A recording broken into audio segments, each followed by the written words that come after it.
Hi, it's Lee, the outside professor. So I'm out here in a little green belt today. This is in the middle of a canyon. Very peaceful place, some beautiful trees up in here. It's spring, everything's leafing out. We just had a few rainfalls, hear a little bit of wind through the trees. And I would call this a restorative place. And I wanted to talk to you today about a subject that gets a lot of discussion, but I think needs to be delved into more, and that is, why is nature important, and specifically, why is it good for us? What are the reasons for that? Because I think if you begin to understand that, then that means you're going to approach it differently and realize actually the importance that it has in our lives for all humans, no matter where you live, what your background is, your race, ethnicity. It's something that's inherent in all of us. So I think the first thing to remember about this topic is that while we may live a very modern lifestyle and many of us go to offices, live in urban areas, that is really a very recent development for the vast majority of the world's population. So maybe over the past 100, 120, certainly 150 years, that's been happening more and more, and people moving into cities. But if you go back into the early part of the 20th century and certainly the 19th century and before that, almost all peoples, except for a very small percentage, lived in rural environments, and most of them very close to nature. Either they were farmers, maybe ranchers, or before that, obviously, hunter-gatherers, or living a pastoral lifestyle. And that went on for millennia, thousands of years. And if you think about, in our DNA, that's how we're actually wired. We are made to be in nature and to be in and around it really all day long. And most indigenous communities, certainly here where I live in North America, you'll hear this a lot, that they didn't actually have a word for wilderness. And I love wilderness. To us that connotes wild places, where the footprint of man is either absent or very limited in terms of altering nature. But it kind of makes sense they didn't have that word because they didn't have that problem. Everything was nature. It surrounded them. And so when you start thinking about that, we're really running an uncontrolled experiment in terms of people living in sort of dense urban jungles or suburbia, inside four walls in offices tied to a computer or other smartphones and devices. This is very recent. Of course, there's been a lot of information out about that and the impacts of that, particularly to younger people. But I think sometimes we fail to realize that this is very recent.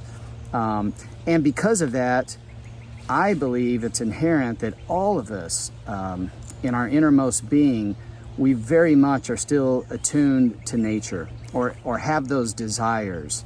It's very natural for us. And you see it with kids. I have two young kids myself. I've seen it with other kids that I've watched.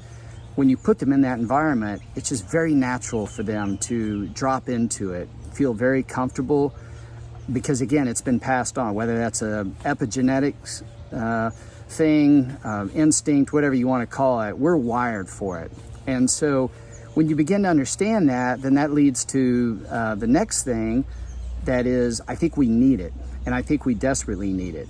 And that's why you see a lot of studies that, will tell you now, whether it's things like forest bathing or meditating in nature, about all the neurological positive benefits and what it does to our brain chemistry, to the chemicals running through our body, lowering stress levels, cortisol, just a general feeling of relaxation, as well as the other side of it, when we are exerting ourselves in nature, the positive physical benefits. It just makes sense that it's good for us, and we actually want that. Even people who have never really spent much time in nature, it's still in them. And so where I maybe differ from some other people is that who teach in these spaces is, I don't think that we're going to solve a lot of our problems socially or culturally by just trying to sprinkle in a little bit of nature. And I'm not saying that that's bad, but I think because it's core to who we are as creatures, as animals, as human beings, it's something that we need to incorporate into our lifestyles and into our culture in a much bigger way. And obviously that's going to be a very challenging thing to do with the way the world is changing. But I think each one of us, and certainly you at home, can start in a small way and maybe over time build that up. And so that's kind of the reason that I do what I do and teach courses, is that I want to give people that connection back. And I've learned over many years that there's very specific ways, or I should say, maybe ways that are more effective and better at doing that. And I'm going to start off by just kind of going through some of the things you can do in nature. And one of them is you can actually learn about nature. You can learn information. You can get a degree in biology, and that's great. But I think that's stuff that's really just in the head. And I would say in most cases, that's not going to give you a connection. It may give you an appreciation for it, again, on a mental level. But typically that's not going to do something on the inside, although it may, stoke your enthusiasm for wanting to conserve nature, right? And save the best places that we have, or provide access to people all around. And then kind of the next level of accessing nature is going out and maybe exercising it, doing a walk in nature, doing a mountain bike ride, trail running. And again, there's many benefits of that. And we know that again from a neurophysiological level, even just smelling the natural scents that trees give off, that flowers give off, that soil gives off. Not to mention, obviously, the exercise benefit is certainly something that is good for us. We know that for a fact, and you can feel it, right? We all feel better.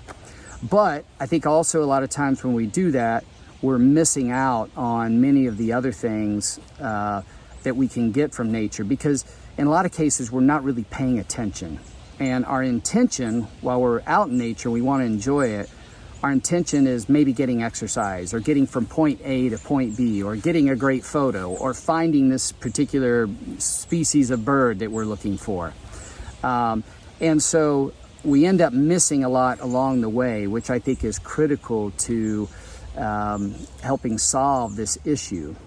So, and oftentimes when you see people doing that, you'll see them maybe having earphones in, or looking at a device while they're walking through nature. Again, I'm not saying that that's all bad, but when you're doing that, you're not present. And even if you're with someone else and you're in deep conversation, and I don't mean that necessarily deep as in you're talking about some very serious matter, but you're just conversing back and forth, you'll miss out a lot on what's going on around you. In fact, my wife, when I first met her, we were in Costa Rica one time, and we were enjoying each other's company. We were in a cloud forest, and I should have known better, but we were talking too much, and we walked right past a margay, which had been up in a tree, and missed it. And I know we disturbed it.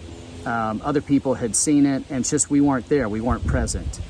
And so that and other experiences has really taught me that if you want to get down to a deeper level, is when you go out in nature, have some form of quiet. I'm not saying you have to be absolutely still, but try to tone it down, and maybe put your device away, put your earphones up, limit the conversation so that you can really tune in and be present.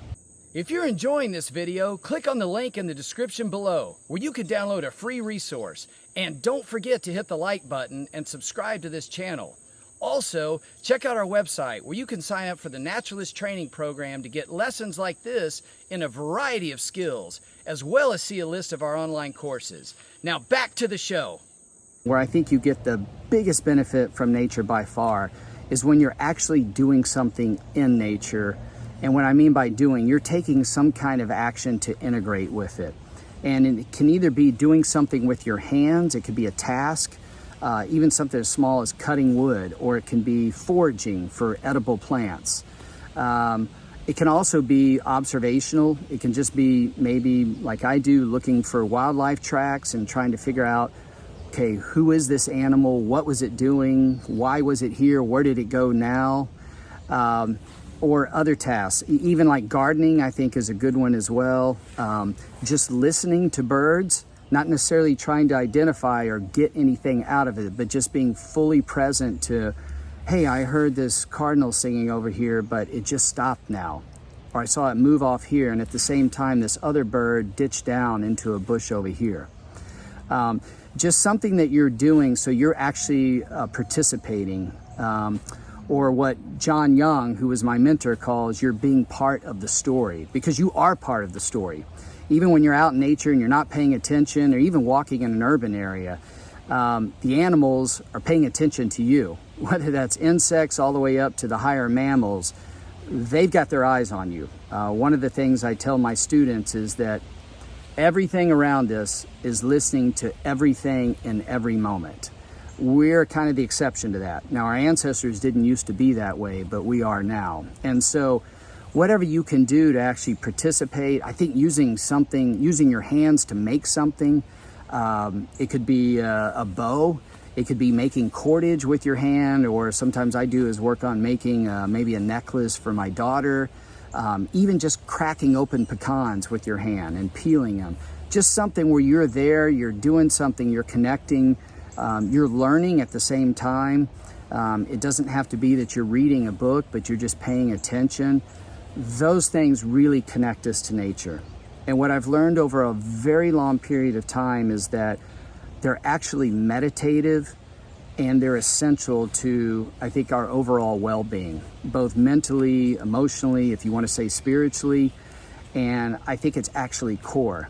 And so when I say that you can't just sprinkle a little bit of nature in your life and you're going to feel great all the time, what I mean by that is I think developing a regular practice of some kind of activity, and again, I've mentioned some of them, there are others, that you can go out and do on a regular basis and incorporate that.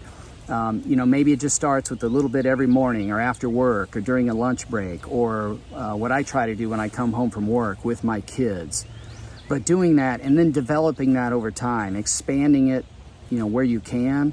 And what it also means is that you're probably going to have to cut out some other activities that normally take up that time for that. So, maybe it's, some other activity that is not essential. Reading something online or the news, or having, some conversations or listening to music that can wait and be done another time.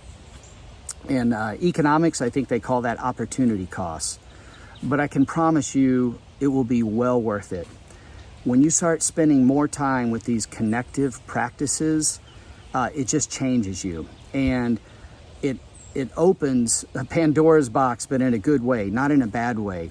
You begin to see all the connectedness of the plants and animals, and it just brings something alive in you. One of my favorite examples of this is a story by an anthropologist named Klaus Zuberbuehler, and I play this to all my students. And it's when he was doing research in Africa, and he was trying to decipher certain calls from monkey species and what they meant. And over a number of years after doing his recordings, he started to be able to differentiate. And then he started realizing that monkeys were listening to other animals like birds and vice versa. And over a long period of time, he actually recognized some predator calls, including one of a leopard. And he tells a story about one day how he was way out, miles out in the forest, was walking back, heard this troop of monkeys making a leopard call, and then he was able to actually piece together of what that meant, and realized eventually that they were actually warning him about the leopard. And I won't go into all the details or run the story if you want to go look that up. It was on Radio Labs. But the bottom line was that he had this epiphany in this moment where he realized he was a part of the story. He could tune into this now, just like all these other creatures had been tuning in and depended on their very survival for it. He was able to do that now. And he realized that he was part of the story. And it was just an eye-opening moment for him. And I've had some moments like that, not quite to that degree, but in other ways. And everybody can have these moments in their own way. And it's very profound when it does. It just awakens something in you. And you begin to realize And again, it doesn't have to be anything dramatic. You know, you can start by just taking off your shoes and walking around barefoot if you happen to have a yard or in a park, and then noticing what's going on around you. You know, maybe paying attention to the insects, or, you know, what your feet do to the dirt and the plants and the way as you move through the forest. I just had a deer right over here that I was being quiet and walked right up on, and, you know, she just turned around and looked at me, right? And I knew to look away. I don't want to stare at her, to come across as a predator. And just even that, you start to understand that deer. And maybe if you see an animal regularly, or you have some other interaction, you start to understand what that behavior is and having a connection. And I will say this as a warning: when you start to do these kind of practices, it becomes addictive. But it's a good addiction because we're made for it.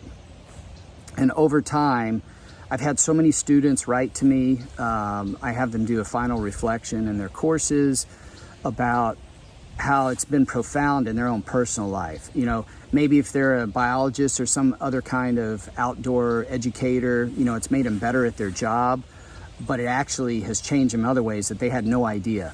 You know, it's made them aware of, you know, how complex nature is, how integrated it is, but it's also affected them personally. You know, some of them have even been having issues, emotional issues, mental issues. And I'm not saying it solves everything, don't get me wrong, but it certainly can be a tonic for that. And I've had just dozens now of testaments of that. And so in your own way, you can learn to do this. There's many good, again, practices out there. I don't think it particularly matters which one you do, as long as you pick one that is connective in nature, that gets you involved, again, either using your hands, noticing something, participating, making something. And I don't mean in an extractive way. You know, if you're a hunter, that's great, but maybe go out and do your hunting in a little bit different way. You know, noticing what goes on around you versus just trying to get a trophy. You know, be participatory with all the other animals. Pay attention to the signals around you. When you make a harvest of an animal, you know, be mindful of what you do with that animal, how you process it, maybe using the parts of the animals, making something out of it. I have friends who will go and get the sinew out of a deer they've killed and then use that to maybe repair their bows or use it for other things because it's very strong. And when you do this, it just starts awakening this inner being in you. And I can't tell you how rewarding it is. And not on a necessarily an ecstatic level, like climbing on top of a mountain and getting this incredible view, which I've done before, but something that's deeper, more on a joyous level. So again, if you can, I would recommend just pick something that's meaningful to you, easy you can do on a regular basis, and start trying to do it regularly and really incorporate that as much into your life. And if your friends and family or kids are willing, in their life as well, I promise you, you won't regret it. So thank you for your time. Get outside and go and start the journey. Thanks for watching. If you want to learn more, then click on the links in the description below to download a free resource, as well as check out our naturalist training program and online courses where you get lessons like this in a variety of skills. Also, please hit the like button and subscribe to this channel. Until next time, see you outside.